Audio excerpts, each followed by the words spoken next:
さんこんばんは、夏目さんちのゲンです。総使用類ではなく土内使用類が育ってしまったガーデニング初心者さやです。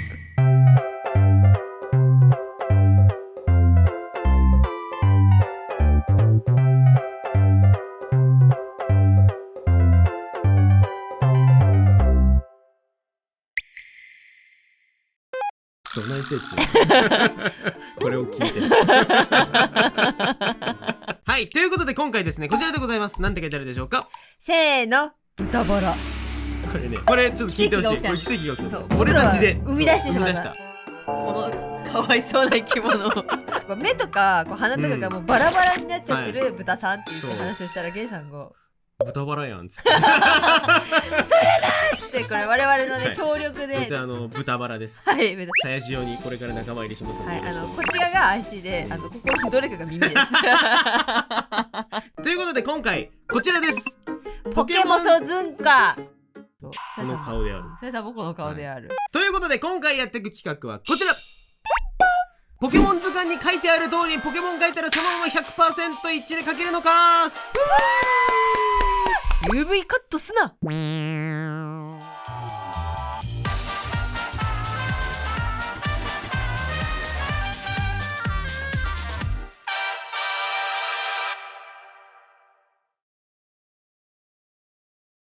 てなわけで皆さんポケモンやると思うんですよ。そうですよ。つい最近までもスカーレット・バイオレット、夏目さんちね、こんな実況もしてましたけど、はい、夏龍くんの旅ね。でそのちょっと前には、はい、ガラルの旅ですよ。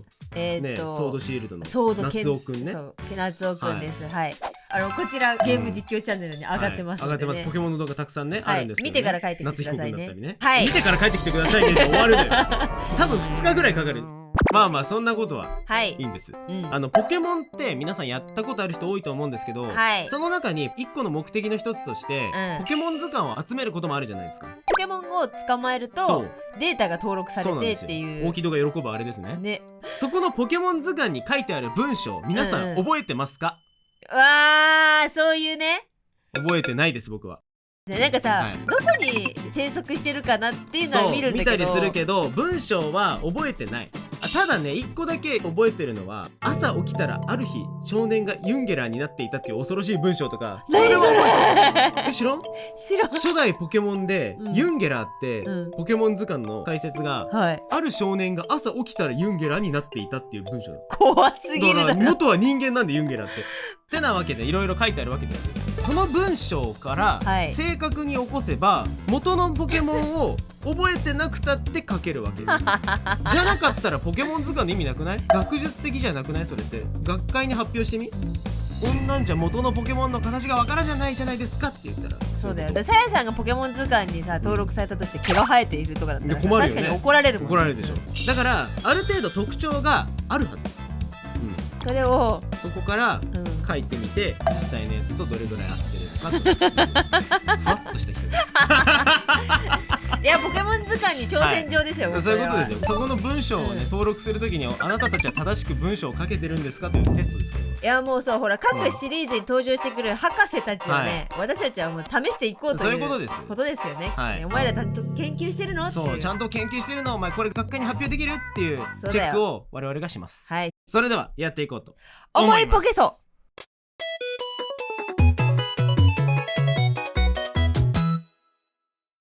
はい、じゃあ行きましょう。はい、ポケモン図鑑の再現ですよ。そういうことです、なので皆さんもね、図鑑の文章を見ながらこのポケモン何のポケモンだろうってね思ったりしてみてもいいんじゃないでしょうかと思いつつ、はい、今回すごいですよ。全部で5回戦あります。おー、たっぷりだね。1回戦目レベルモンスターボール。レベルモンスターボール、モンスターボールクラスです。今回は各地方からの出題になります。いっぱいね、シリーズによって地方が違うもんね。難易度全然違うから。まずはモンスターボールレベル、関東地方、譲渡地方から連れてきてまいります。ということは、もしかして私たちが子供の頃のアラサーはストライク世代。ストライクって言っちゃうと、ストライクが出てくるんだけど、この場合のストライクは打ち抜かれた方のストライクなんでよろしくお願いします。今ストライクって言っちゃうと関東地方のストライクそういうことでストライク通りますってなっちゃったね。なっちゃったけど、とりあえず我々ドストライク世代なわけです。はい。今のストライクはストライクってもういいんだよ。進まないんだよ。ずっとストライクうろちょろしてる画面の中に。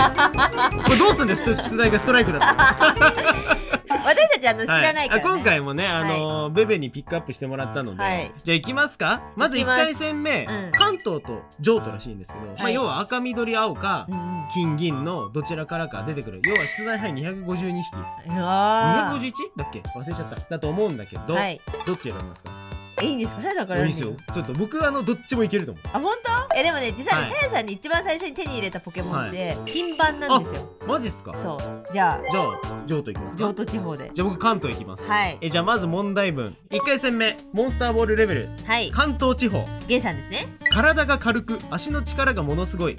1回のジャンプで東京タワーを飛び越える。わかりました。もう完璧です。もう分かってます。これでもなんか知ってる気がする。いや俺も知ってるっていうか、これ元のポケモンかけるんだけど。だってこの世界東京タワーあるんだっていう。そう、この世界に東京あったんだ。そういうことね。でもこれはもしかしたら現代人に分かるように。まあ確かに俺たちに向けてね。これちなみにどうします？これ答え分かったら答え書いた方がいい？それとも図鑑の通り書くとこうなっちゃうんだよを書いた方がいい？いやでも分かるやつは書いてほしいけど、でも東京タワーも書いてほしい。終わんねえだろ東京。みんな飛び越えてるとこ見たいって。じゃあさやさん。はい、さやさんの譲渡地方。はい。海の神様と伝えられるポケモン。嵐の夜姿を見たという話が伝えられる。海洋画じゃね？譲渡だよ。これ海洋画だよ。譲渡だっつってんだよ。方言だから海洋画は。だってほらたまになんか玉川でさ、ほらじゃねえんだよ。アザラシとか見つかるじゃん。たまちゃんじゃなくて懐かしいな。やめて譲渡地方と同じぐらいの発売日近辺の事件出してくる。最後がもしかしたら譲渡地方に流れてくる。確かに。ワンチャンあるからね。じゃあ制限時間は10分間。今回5回戦あるんでね、サクサクいきましょう。いきます。よーいスタート。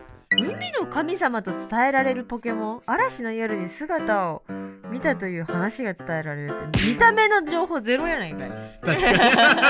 このポケモン書かなくていいんだよ。今回の検証は図鑑に言われている通りに書いて。ああ、そういうことね。そうだからオリジナルポケモンを生み出しちゃっていいわけね、本当は。確かに海の神様っぽいポケモン書けばいいわけね。こんなにつるっとしてない。どうした？なんか足りなくない？なんか耳だ。足りなすぎる。びっくりしたよ。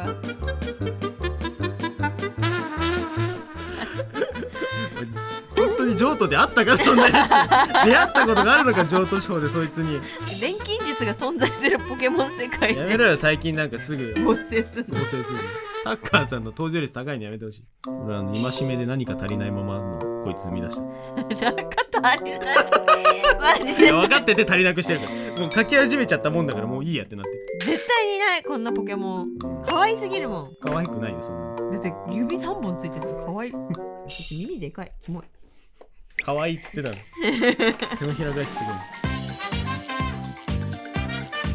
ということで、1回戦目モンスターボールレベル。なんか大丈夫かなっていう序盤から、いきましょう。せーのドンドン。名前チョンチって言います。チョンチ。チョンチって言うんだったらチョンチ書けや。可愛いでしょ。カラーリングスイ君なのイライラする。美味しいじゃろ。ちょっとカラーリングスイ君。可愛いです。で僕はこれホニータです。足りないもんね。足りない。多分ね。そう丸1個分足りない。ホニータです。どっちかなと思ったらギャロップかポニータなのこれ。じゃあ正解見てみましょう。行きましょう。今回ねいっぱいあるのでその都度見ていきたいと思います。正解はまず関東地方。こちらせーのドン。おお。可愛いポニータ。ポニータ可愛いね。めっちゃ可愛い。てかさ、ポニータキャラデザインよ。めちゃめちゃ燃えてる。めっちゃ可愛いし燃えてるし、ポニータ可愛いし、こいつ可愛くな。なんかそいつあれなんか毛刈りされたけど。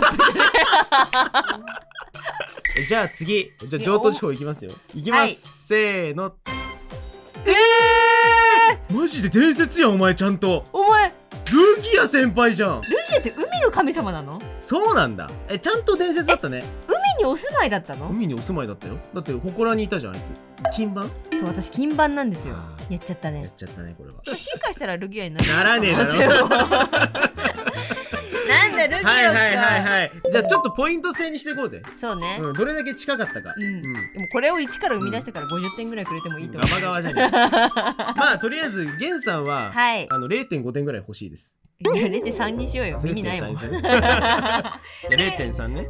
これでちゃんとポニータだったら、耳ありポニータだったらあれだったけど、0.3ね。バージョン 0.3。私いくつくれる？ゼロだよじゃあ2回戦目いきましょう。はい。じゃあ次、はい、スーパーボールクラスです。ちょっと世代から離れていきますか。世代から少しずつ離れていくもまだ多分リアルタイム世代じゃないですか。はい、そうですね。方園地方と信用地方から、今回ちなみに全シリーズの地方を網羅しています。おー、じゃあいきますか。どっちですか。そんなあんなに豪語したなら、じゃあ方園信用自信なさすぎる逃げやがった。いやでもやっぱやめた。方園にします。方園する。じゃあ方園地方さやさんね。はい。サイコパワーで空間をねじ曲げ小さなブラックホールを作り出す力を持つ命がけでトレーナーを守るポケモン。はあ、やば。めちゃくちゃいいやつじゃん。ブラックホール作り出すってやばくない？やばいじゃあいきますよ。はい。じゃあゲンさんの信用地方のポケモンは、はい、体温を自在にコントロールし大気の水分を凍らせてダイヤモンドダストを巻き起こす。強っ。こいつかっこいいんだけどさ、情報が氷しかない。クマシュン、クマシュン、クマシュン、クマシュン。知らないけどクマシュン。もうダメじゃんはい、2回戦目、スーパーボールクラス方園と信用、いきましょう。いきましょう。よーいスタート。いやでもさっきちょっとねルギアの赤ちゃん書いちゃったから、いや今回ちゃんとねこう推理していこうと思うんだけど、ブラックホールを作れるっていうことは、多分ねエスパーだと思うんですよ。エスパーポケモンで信頼するトレーナーを全力で守るってことは出れってことですよ。出れると可愛い。そうこの文章が入ってることによって、ハートを打ち抜かれてしまうトレーナーがいるんですよ絶対。なるほどね。っていうことは見た目すごい可愛いポケモン。あるあるある。はい、多分ね。ピケンひらめいた今。ひらめきました。いやでもねなんか当てたい。ちょっと待ってこれエッチポケモン。エッチポケモンって言ういやね分かった。なんかね分かったこれねゲンさんがめっちゃ好きなやつだよ。嘘。絶対。だから愛してるトレーナーのためだったら軽々とブラックホールをさ作って相手をさ存在こと抹消することも。そこまでは言ってないでも厭わないのかもね。確かに厭わないレベルの子なんでしょ。確かにね。そうほら可愛い。これ可愛く見えてきたでしょ。可愛い。もう言ってしまえばこの子に出会ってしまってこういろいろ歪められてしまった子はいっぱいいるやだなその説明ポケモンってちょっとでもさ、こんな言い方全年齢対象のポケモンに対してそんなこと言うのもなんかあれだけどさ、ポケモンって結構各地の性癖歪めてるらしいですね。歪むでしょ、もうグニングニに歪むよ。だからね我々世代の子はね絶対に、ポケモンで歪められるかエンジェウーモンに歪められるかを見たくなんですよ。エンジェウーモンそうはならんやろねお前なんでそれになるの。エンジェモン。あ、間違えたこれじゃない。それエンジェモンだね。これエンジェモンだった。テイルモン。テイルモンだった。いやあれは衝撃だよね。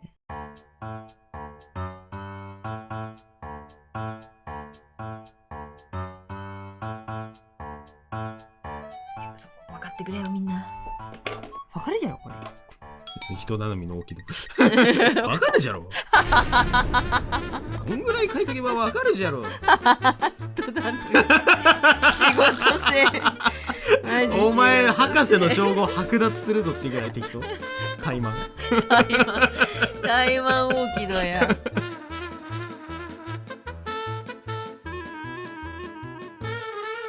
はい。ということでスーパーボールクラス、公園と信用せーのでん。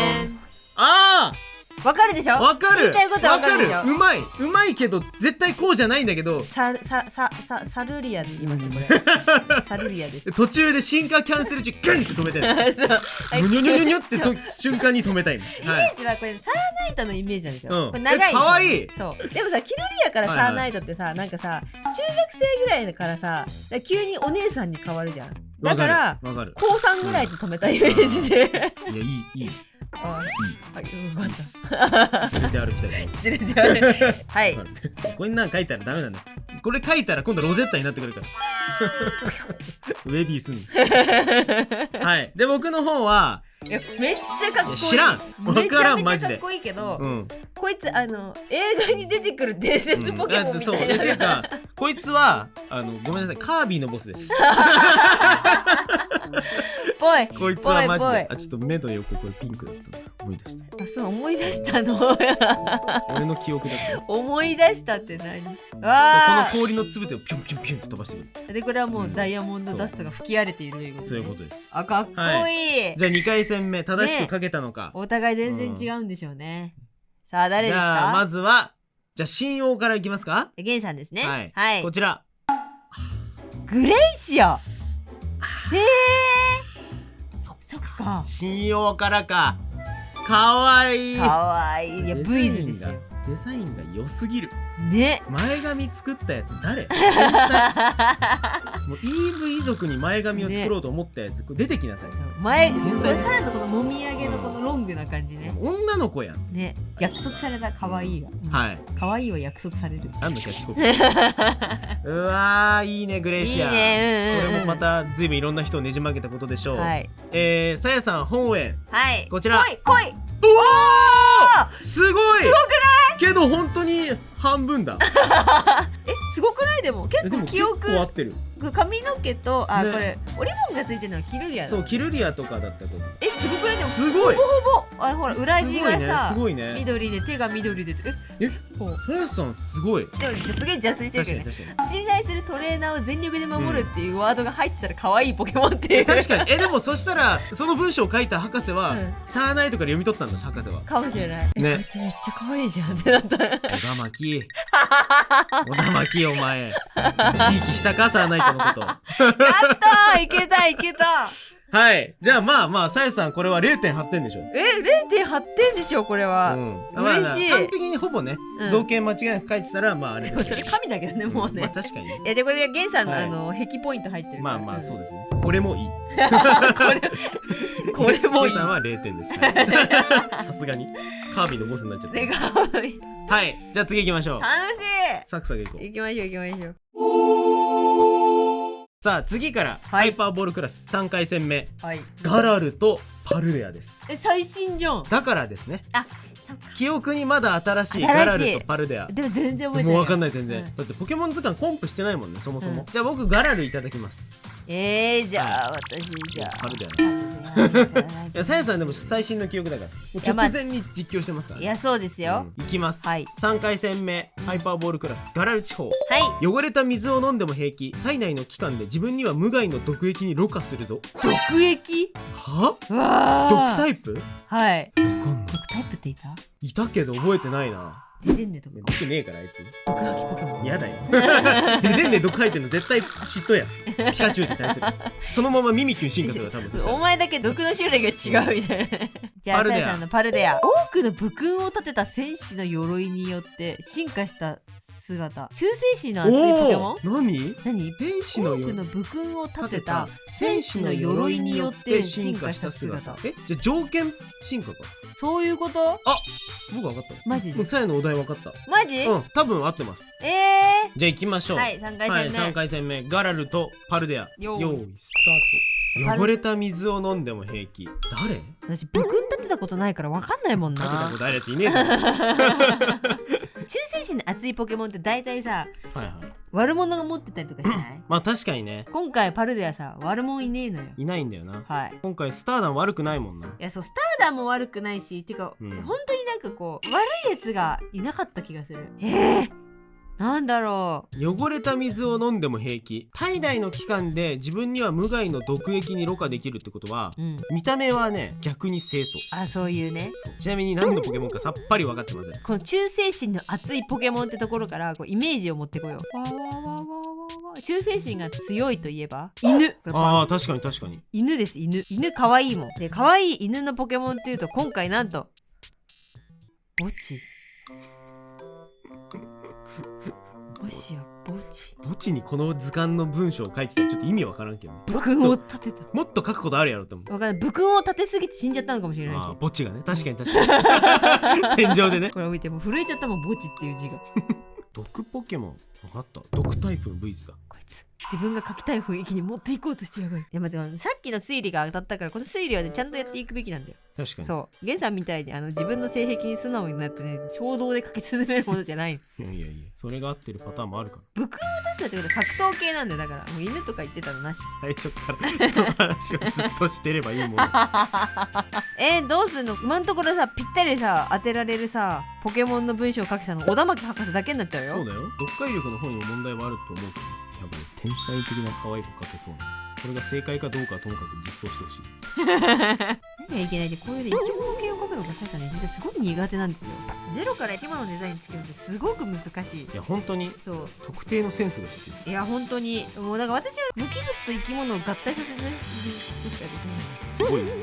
令和のダッカーさんって呼んでくれ。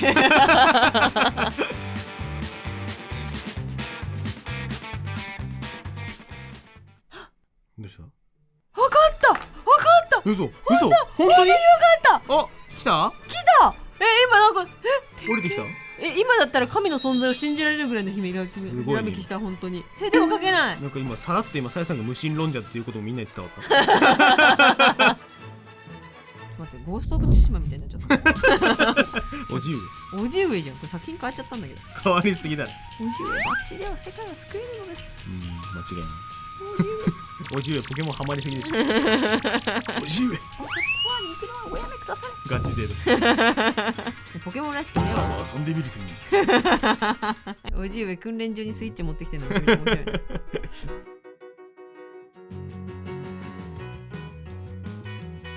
できました。はい、ガラルパルデア、めっちゃ普通に分かんなかったんで普通にオリジナルポケモン書きました。はいさやさんも頑張りました。せーのドン。わかるでしょ。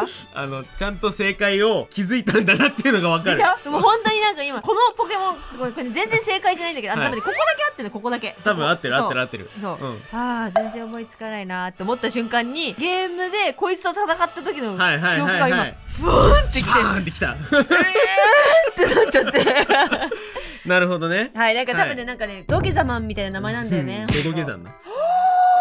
それ多分正解じゃないこれ。なんかね、そんな気がしたの。なるほど。ドドゲザンか。でもまあなんか言わんとすることはわかるでしょ。黄色入ってた気がする。入ってた気がする。なんか多分あれだよね。なんか困ったなが進化したらさ、困ったなじゃないね。困ったな。困ったなが進化したら切り刻になってドドゲザンだね。確か。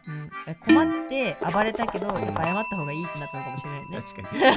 散々暴れまくってやっぱり謝ろうってなった。そう精神的には進化した大きい。そんなポケモン。はい。まあどうなんでしょうかね。で僕の方はめっちゃ可愛い。どうですか。すごい可愛いです。はい。この子ブイズの毒系統。これまたあれですよ。本当にこれ出てきたら歪んじゃうな。いや EV 属性にまだ毒っていないじゃん。しかもちょっとさこうふわふわキラキラしてるさブイズの中にさちょっとこうダーティーな感じがいいね。そうブラッキーとやっぱりこう対をなしてほしい。そうはい。というわけでこの子毒タイプのブイズドロシータです。名前もついてなんかつけてみました。いやいいですね。ゲンさんめちゃめちゃ可愛い。まあ絶対に合ってないんですけど。いや分かんなかったマジで。正解見ます。まず絶対に外れのゲンさんから見ましょう。ガラル。はいガラル。こちら。誰？エレズンってそんな毒なの？いや毒は毒電気になる。おむつポケモンじゃん。お前か赤ちゃんだよ。でもなんかさ目が似てる。遠からずじゃない。まあ確かにね。なんか目似てない？じと目だしちょっと。じと目ではない。なんかさ寄ってない。寄った。でも毒タイプで四足歩行の感じっていう。兄弟って感じ。兄弟。お姉ちゃんと弟みたいな。じゃあってことは 0.5 点ぐらい。まあでもちょっと好きだからそういう組み合わせ好きだからちょっとあげましょう。そういうあるんだ。そういう家庭方式あるんだ。ありがとうございます。0.5点に。いや可愛い。エレズンって図鑑だと毒ね。毒推しなんだね。ではさやさんパルではこちら。ダン。全然違う。待ってあれドヤ顔でゲンさんわかりました多分このポケモンですって言ってる時の頭にはドドゲザンがザーンってあれ俺たちあれたはずだよな。あれだ誰？もしかしてお前パオじゃない？あれか棒次郎じゃんの進化系か。知らない。出会ってなくない？出会ってないかも。うわいや本当に勘違いでごめんなんですけど本本当にこれなんだけど。誰ってお前ってなってじゃあ多分誰って一番嘘ってなってるのドドゲさんですよ。呼ばれたのに呼ばれたのにまた謝っちゃうよすいませんでしたジャコーンってグレンアルマですよ。グレンアルマか。いやちょっとデジモンなんよな、ここまでかっこいいと。スラッとしてるもんね。うわー大外し。さやさんこれ20ポイントぐらい入ると思ってたのに残念ながら0点だったね。ドドゲ山の正解も出してってくださいね。確かにみんなモヤモヤしてるからね。そうね、ドドゲ確かにこんなんだったけど何だったっけってみんなの記憶今曖昧になっちゃってる。そうじゃあみじんもできる気がしないですけど、はい、どんどん難しくなってきます。マスターボールクラス4回戦目いきますか。さあでは4回戦目マスターボールクラスということで、アローラ地方と翡翠地方。うわー、じゃあゲンさんどうぞ。はい、じゃあ僕は翡翠でいきますよ。あ、翡翠で。だってキンキンですし記憶が。確かに。アローラなんかミリも覚えてないよ。さっきパルデアいただいたので、じゃあ私、アローラ地方よ。両手足の爪を帯電させ相手を八つ咲き。かわされても飛び散る電撃で感電させるって強すぎん？間違いなく最強やんこいつ。分かった？分かった。どこの国の方？はい、ゲンさん。翡翠地方、多種圧倒する身体能力と猛毒勇士。翡翠だからちょっと言葉が難しいんだこれ。そういうことか。そうじゃない？寒冷なる高地においては敵なし、群れなさず単独を良しとする性質。ほら、ほう、ラベン博士がこうやって書いてんだよ。そういうことか。ちょっと難しいね。むずいねこれね。さあ行きましょう。じゃあ4回戦目、いきます。よーいスタート。アローラっていうとサンムーンがアローラだよ。サンムーンってさ、ゲンさんとさお付き合いしてた時に出て2人で1個ずつバージョン違いで買ってネットで対戦とかしてたんだよね。多分ねあれだと思う。ウルトラビースト。そうウルトラビーストみじんも形覚えてないんだけど、全員と出会ったかどうかすら怪しい。いや出会ってなかった気がするな。これもしかしたらね、リーリエの進化してそうなかもしれない。リーリエが進化しねえのよ別に。両手足の爪頑張りリエいいんじゃないかな。多種圧倒する身体能力と猛毒。アブソル翡翠の姿とかじゃない？そんなやついたっけ？また妄想してる？もしかしてまた。アブソルって毒じゃなくない？だから翡翠だからね。あ、そっか、便利。翡翠って。セッペ分かったかもしれない。ゲンさんの方。マジ？うん。なんでゲンさんの方分かるの？交換しない？じゃあ交換するか。いいですよ全然。でもやめとく。いや、さやさん自信満々なんで翡翠さやさんで。じゃあ交代しましょう。正しいポケモン書いてできたからみんな面白い。今だってまた俺オリジナルポケモン書こうとはいえ俺アローラもオリジナル書くけどね。じゃあいきます。でもあれですから、今回のアローラの方は文章通り書きやすいから。あ、そうね。両手足の爪用に帯電できるという。アローラの博士は文章で情報を伝えようとしてる後世に、それは功績がでかいね。小田巻博士はオタクタイプですよ。感情に寄り添う。どうしたどうした急に。その場に行ってみた。そう今寒冷なる高地に自分を飛ばして確かなんかウルトラビーストってやたらとなんかさポケモンらしからぬデザインしてたの。そうなんかさ虫みたいなんだよね。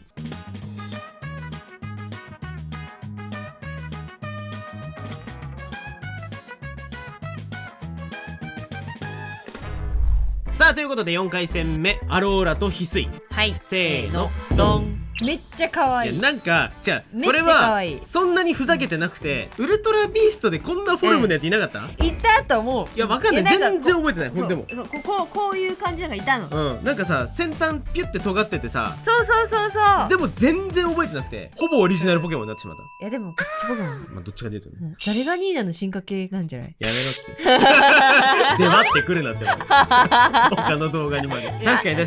ちょっとなんかカニ感出ちゃったねこのせいで。いやそうなんか電気ガニポケモン。でも青い稲妻。青い稲妻でやっぱり動きが速いから速そうなフォルム。ちょっと流線形というか。確かにね。動きそうじゃん。動きそう。でも爪はやばいみたいな。ちょっと宇宙生物感を出したらウルトラビーストっぽくなるかなと思ったんだけど、全然思い出せなかった。ちょっとゲンさんの好きな感じが。それは出てる。ごめん、それは本当。でもこのメリハリやボディはねとても好きです。なんかサーナイトたちと同じタイプそういうね。恋に落ちちゃうやつね。恋させる。こういうやつが全然懐かないのに最終懐いてるのがめっちゃ可愛い。可愛い。でもねこの可愛いさお顔にさバチバチのスタイリッシュなさ体型でこの文章よ。そうちょっとかっこいいね。飛び散る電撃でって。飛び散るんだよ。かっこいい。かっこいい。こいつそういた。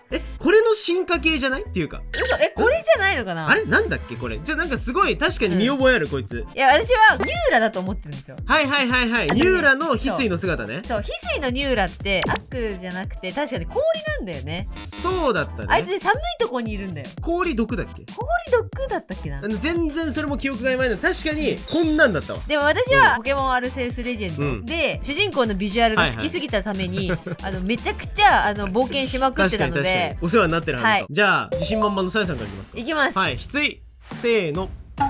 おーニューラ。コニューラだったコニューラじゃないけどニューラって進化すんの？てかさ、一緒にいるやつがこいつじゃない？翡翠のニューラってさ、ちょっと調べてみ。翡翠のニューラ、もしかして翡翠のニューラじゃないこれ。翡翠のニューラ、これ翡翠のニューラともまたちょっと違うけど、言いたいことは分かる。言いたいことは分かってほしい、伝われ。なるほどね。で進化するとこれになるんだね。そう、進化するとこの大ニューラになるわけだ。惜しい。言いたいことは伝わるけれど、まあ 0.3 点ですね。思いだけは伝わった。思いだけで。思いポイント。じゃあいや問題の原産。いや問題のこれはウルトラビーストの何なんかだと思ってるんだけど、アローラせーの。ゼラオラってアローラだっけ？あれ？アローラ。この子さ伝説じゃなかった？伝説だった。ゼラオラって映画になってた？全然ダメ。やば、覚えてない。イケメン。かっこいいけど。じゃあこいつは何を思い出したの？僕はウルトラビーストの画像が見たい。知らん。てかそもそもゼロオラはウルトラビーストじゃないし、どれにも似てない。強いて言うならペローチェとデンジュモクの愛の子みたいな。いやでも全然色も違うし、マッシブンっぽい色をしながらペローチェっぽいフォルムを描こうとしつつもデンジュモクみたいな手をしてるウルトラビーストの慣れの果てです。なるほど。全然覚えてないわ。はちゃめちゃビースト。はちゃめちゃビーストが生まれたわ。うわー悔しい。ゼラオラだったんか。現在0点ですね。0点だよ。こんなにかっこいいの書いて。こんなにかっこいいの。可愛いから 0.1 つけたいんだけど、すごく頑張って書いてたから。だいぶ制限時間オーバーしてね。30分以上かけて書いて。よし、じゃあ最後いきますか。じゃあいきますか。やっぱり俺たちもうダメだね。どんどん記憶はかなくなってる。はかなくなってる。さあでは最終戦、もう殿堂入りですよ。もうマスターボールすら超えて、もうマスターボールはもうパキパキに割れましたよ。もう捕まえるボールもないクラスです。そうですよ。ボールに収まらんぐらいの難易度がきます。アラサー最難関一種カロス。一種カロス。マジで待ってブラックホワイトと XY だと思う。マジで今見てるアラサーの皆さん、30前後の方々、絶対覚えてないでしょ。ここいつ出たやつだこれ。ここが多分ね、大学時代前後一番怪しい時期で、だから僕たちがほらさっきさやが言ってたからさ、社会人時代に3ムーンやったって話したじゃん。やりました。だからそこの前だから、一番なんかこういろんなものにかまけてて、一番記憶が曖昧で一番ポケモン適当にやってた時期。そうね。とりあえず出たから新作ポケモンだ。だからまあやるかって言ってやってたような記憶はもう昔だからもうないみたいな。やってはいると思うんで。どっち行く？どっちがどっちかも分かんないんで私。XY が一種かな？待って自信ない。いやゲイさんが好きな方でいいよ。さやさんはもうどっちがどっちか分かってねえんだ俺は。俺一種行くわ。じゃあ私はカロス行くわ。じゃあまたね。冒険に出てった。全然分かんない。じゃあ行きましょうか。5回戦目。一種地方。海や川など水面を走り世界中を駆け巡っている美しい水辺に現れる。わー、すごくない？やばいね。水面を走るよ。走るんだ。でさやさん行くよ。カロス地方。翼と尾羽を広げて赤く輝くとき、生き物の命を吸い取る伝説のポケモン。やべえやつじゃん。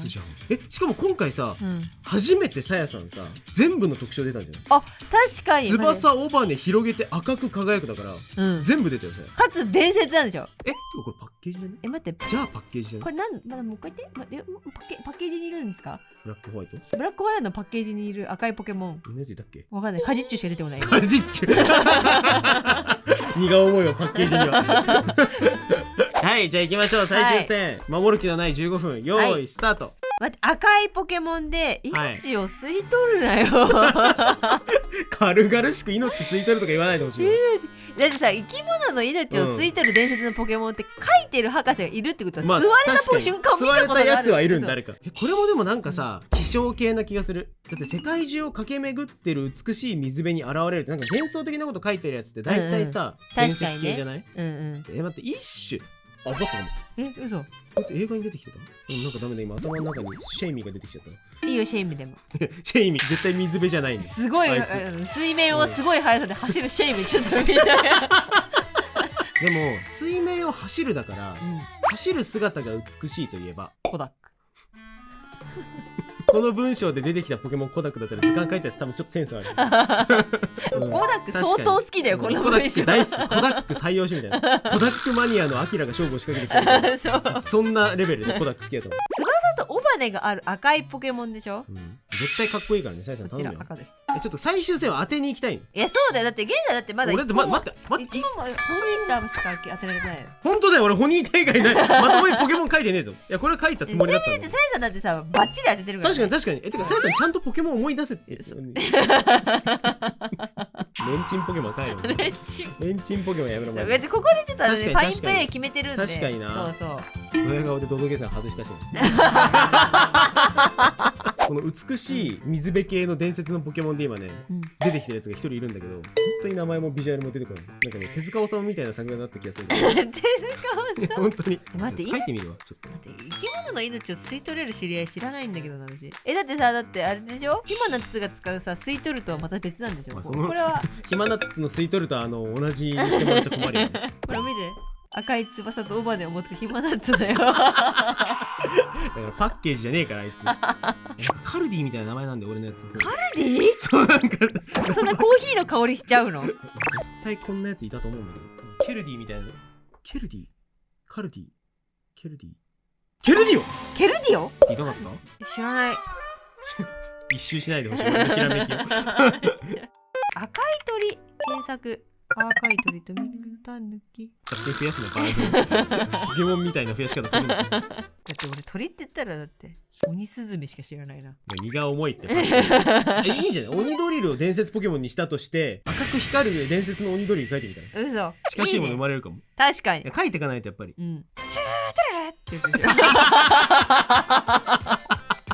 アラサーならポケモンの鳴き声151匹までならいける説。限界がある。限界がある。いやでも分かった部分はある。実は赤くて空飛ぶポケモンってね、それはカロスかどうかなんて分かんないんだけど、結構あるね。あるんですか。そうなんかこういうのなんかさ可愛いんだよ。可愛いの映画になった。あーラティアスラティオス。そうそれね方園です。終わり。鬼ドリルさんがお帰りになった。待って振り出しこれ見て4枚刃ひげ剃りみたいなやつ。ジレットみたいな。おいやる気出せよ。最終戦だぞお前。今すごい頑張ってる。頑張ってる。そう今もうフル回転だ。やばいよもうこれ。さあということで地獄の最終戦。はい地獄です本当に。はい、一種地方とカロス地方。せーのドンと。何これ。間違いなくポケモンにはいない。これ間違いなくポケモンいないし。いないけどなんか夜のずくかなんかあった姿。ヒマナッツもこんなるぐらいですね。こいつなんだ。翼と尾羽があるってことは空飛ぶポケモンで、伝説ポケモンで私の中で検索ヒットしなかったので、もう全部のポケモンに羽と尾羽をつけました。というわけで神格化した夜のずくみたいになっちゃったんですけど、まあでもなんかデザインとしてはすごいなんか可愛らしいよ。いやそうなんかポケモンっぽいゲーム作ろうとした時に出てきそうなやつ。来そうなやつ。みじんも具体性がない。まあでも人のこと言えないからもうね、散々間違ってきてる。まあ確かにね。今回こそ当ててやろうと。2回目の馬の正直。あ確かに馬の正直だ。馬1回目がホニータだったから、僕はケルディオだと思って書いてるけど、カリって書いてカリディオ。カリディオ今。じゃあさやさんからいこうか。はい、さやのずくから。これは何だったの？教えて。はい。あ、パッケージか。